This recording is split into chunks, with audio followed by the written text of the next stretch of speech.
Scan an Indian takeout menu today, and you will find a dish called Dopiyaza. In Persian, the name translates to 2 onions. It is a curious detail, a royal kitchen commanding the wealth of half a subcontinent, choosing to write a specific number and a humble vegetable into the very title of a dish. That name was recorded around the year 1590 by Abul Fazl, chronicler to the Mughal Emperor Akbar. He buried the recipe inside the Ain-i-Akbari, a book of coins, armies, and provinces. He documented this food as a matter of imperial statecraft. This kitchen functioned as a department of state. The officer in charge of dinner, the Mir Bakawal, held a military rank of 600 horse, outranking many of the empire's administrators.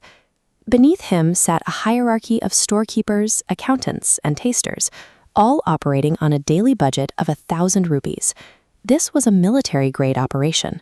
Ingredients were weighed, records were kept, and every pot was sealed before it reached the emperor to guard against poison.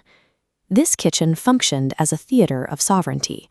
Every measure of spice and every sealed pot projected the reach and precision of the empire. A historical contradiction sits at the center of this institution.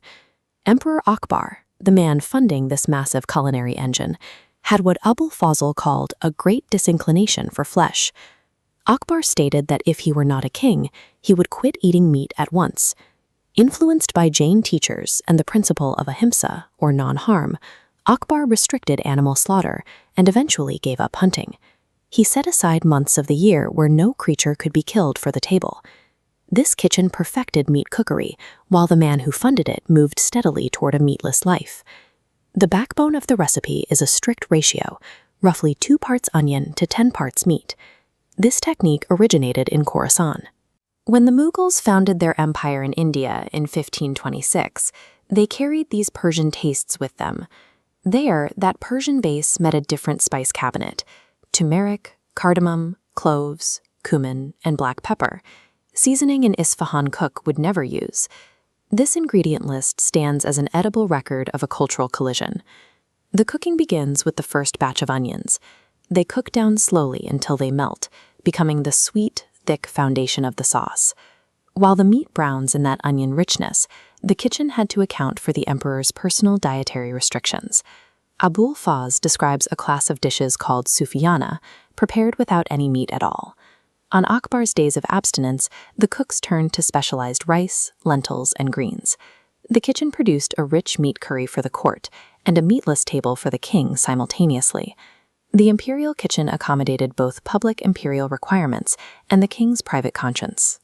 Many people attribute the dish to a witty courtier named Mullah Do-Piyaza, who supposedly invented the recipe by accidentally dropping onions into a pot twice. Historians treat the mullah as a fictional comic character who appeared in stories long after Akbar's time. The dish came first. The character was named after the recipe. The final step of the recipe requires a second batch of onions, fried quickly until they are golden and just beginning to crisp. These are folded in at the very end. The dish holds 2 textures at once: the melted onions that built the sauce and the bright, jammy pieces sitting on top. The name encodes a 400-year-old technique, a deliberate method of contrasting flavor and texture within a single dish. The first taste is surprising because the expected heat of modern Indian cuisine never arrives. Instead, the flavor is deep and gentle. It is sweet from the onions and warmed by cloves and black pepper.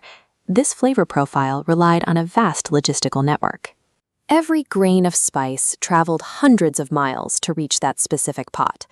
This mellow, restrained taste represented the reach of the imperial court in 1590. After the fall of the Mughal court, the recipe moved into the kitchens of the British Raj. It traveled across the sea to London in the 1920s, becoming a fixture in the first anglicized curry houses. Dopiyaza sits unassumingly on modern takeout menus, a direct descendant of the kitchens of 1590. Subscribe for more journeys through culinary history, and please share your own family recipes in the comments below. 4 centuries of history remain on these takeaway menus, waiting for anyone to ask why the onions are counted.